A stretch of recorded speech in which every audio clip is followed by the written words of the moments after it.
Buongiorno and welcome to the Piazza del Campo in beautiful Siena, Tuscany. In about 5 hours, Strade Bianche will finish here. And what an extraordinary place to finish a bike race. But before then, the riders will have to face 180 kilometers and 11 sectors on gravel. And these are the white roads that the race takes its name from, Strade Bianche.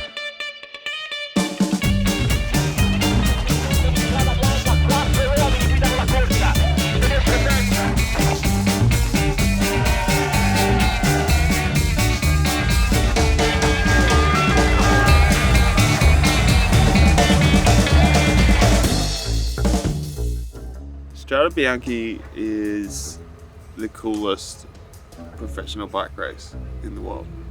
That's how I would describe it. It's like a group of friends got together like in this area and we're just like if we could make the coolest race, how would we do it? And then they just drew it on a map and then we all come and do it. There's no other race really like it.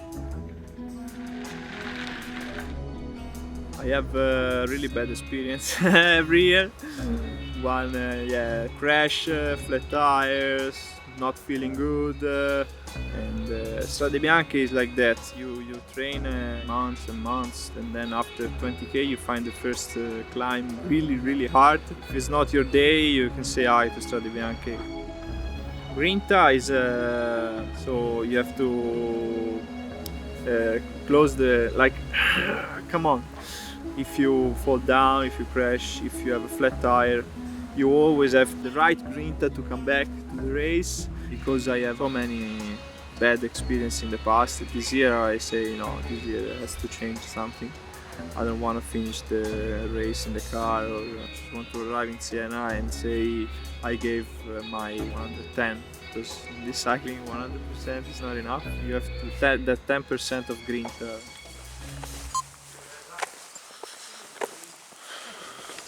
Oh, it's me.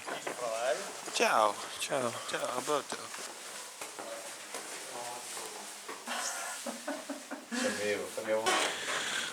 The day of Strade Bianche. Morning is come. It's our time.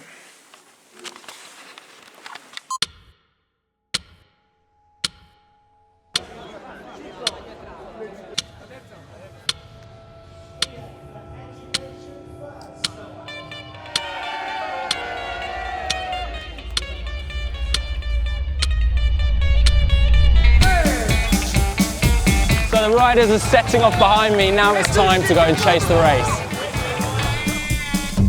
We've arrived at the first gravel sector and the start of the race police motorbike's already come through. Let's go and film the guy. It's just kind of like everyone hits it and everyone's just going for it. You know what I mean? We never race on dirt, so you can go, oh, cobbles, yeah, I was good last week, I know how the cobbles feel, but no one knows how the dirt feels. We do it once a year.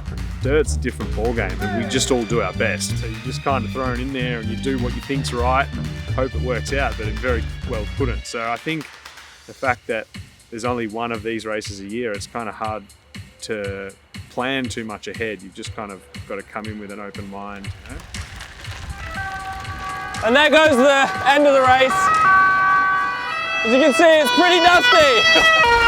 With the gravel, it's just like some guys going super slow and you're like, well, am I going too fast? You know what I mean? But then someone rips around you and you're like, oh, I can go way faster. But like, yeah, it's just chaos is probably the only way I would describe it.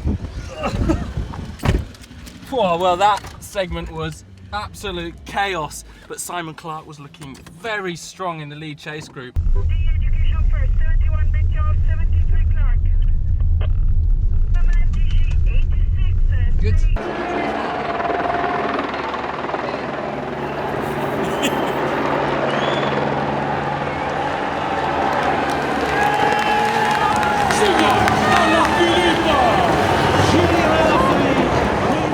So this year was my first proper opportunity to ride for myself. I did have 2 punctures, so it wasn't perfect. And then after that, it's just all about legs. You ride good position and you do what you can. And I'm glad that I had a good day.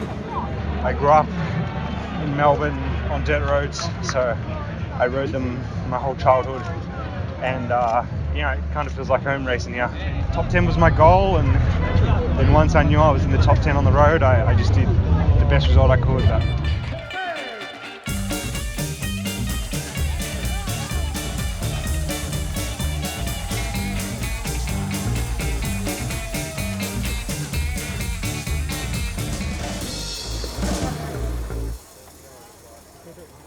But he was good. He felt great. He came to the car and he said he felt great.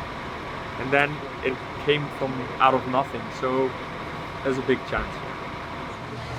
I had a day of just suffering. It's still definitely the coolest race, but it kicked my ass today.